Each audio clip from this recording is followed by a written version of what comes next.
Hi, welcome back to Women of the World's Religions, Women of the World Unite. I am Dale Allen. In this episode, I am very pleased to share Reverend Dr. Anna Cruz Camphouse. This interview series emerged out of the first ever Women's Village at the Parliament of the World's Religions, where I had an opportunity to sit with women from all cultures around the world, all faiths and spiritual practices from around the world. And one thing I know for certain is that with all of these differences and beautiful diversity, the heart of woman beats as one. So I encourage you to find your place among these women who are putting their faith in action. The women are activated and their love cannot be stopped. Please help me share these women by subscribing and also by sharing links to the interviews. Thank you. So my name is Reverend Dr. Anna Cruz Camphouse. I'm a United Methodist Clergywoman. How does your faith inspire you towards this year's Parliament theme of a call to conscience? Well, the tradition that I come from is a Judeo-Christian lineage of tradition. So we have to start with Eve. And if any woman raised consciousness in a powerful way, it had to have been her. Eve was the first great theologian. She was the first one to start asking questions of why.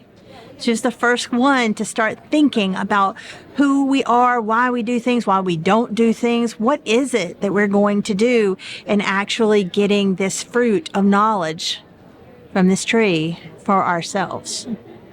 And so coming from this very powerful woman who's often been shamed by people who maybe don't understand, has been slandered by systems of patriarchy, she's the one we all come from in our tradition.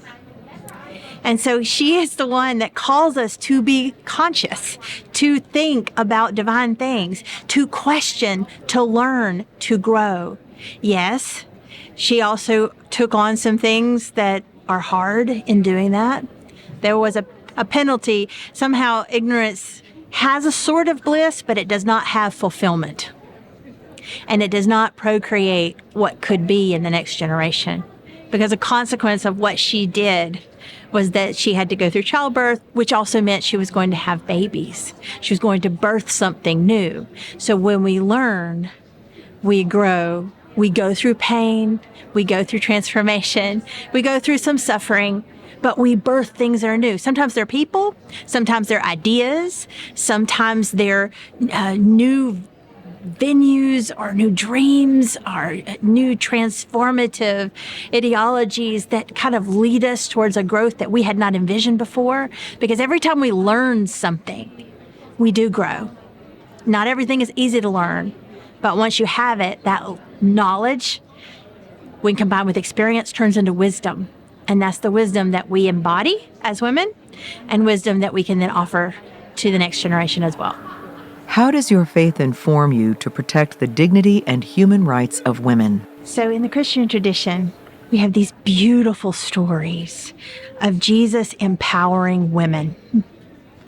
Two that come immediately to mind is one, the story of Mary and Martha. And Martha gets mad because she's working really hard in the kitchen. And she's like, why is Mary just sitting there? Sitting at Jesus' feet like she's one of the disciples. Why isn't she in her the kitchen with all the other women doing the things? And Jesus does something radical and says, Mary has chosen the better part. That Mary in that moment was called to be with. And Jesus said, not only is it okay, but that's exactly what she ought to be doing.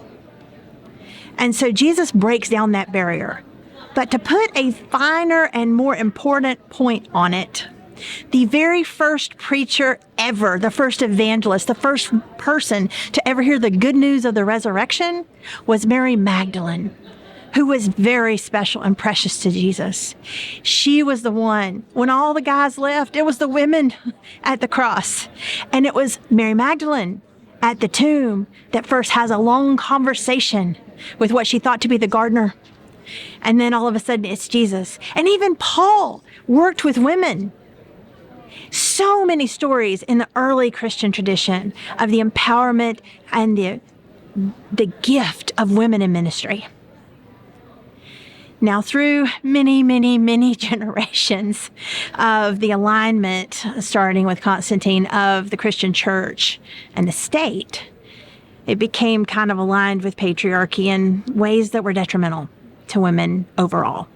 Even though there have been luminaries of women throughout the tradition, people like Hildegard of Bingen and St. Teresa of Avila, and even, people today, these people are part of a very long tradition that goes back to the earliest days of people following this wandering Rabbi Jesus around. So we, as Christians, really have a lot of solid ground to stand on to say, not only do women deserve to be part of that journey, but women are leaders of this. Not belittling to our male brothers, but right there beside them as we try to do things that are transformative to bringing love, hope, and a constant and abiding sense of resurrection in everything we do. What is your responsibility as a woman of your faith to protect our next generation of children? I am a mother of 3 amazing human beings. My daughter, Sophia, this is her 2nd parliament. My sons are a little younger. They're identical twin boys, Paul and John. There's nothing I love more in this world than the 3 of them. They are my gift to the next generation of people. And the impact that I have on them will be magnified over time in ways that I cannot today visualize. So I have to start with this question as a mom. And as a mom who feels called, even in these moments here at the plenary, I heard some things coming from Spirit. We need, and I feel called to start to break intergenerational curses and turn them into blessings. As a Christian, I do believe in the transformative power of the Holy Spirit that weaves together all things towards goodness and grace. That same Spirit has manifested in me much healing from whatever the generational curses were before me, in my family, in the culture. I was raised in South Alabama, and there are many things there that are historically true that I fundamentally disagree with in terms of justice and unrighteousness in so many ways, hurting so many people. But we have to learn how to heal ourselves, how to allow that Spirit to transform us so that we can then go and transform others, so that what we pass on to our children are not the hurts of our past. We do not have to carry them. We can learn to do better. We can forgive what has been done.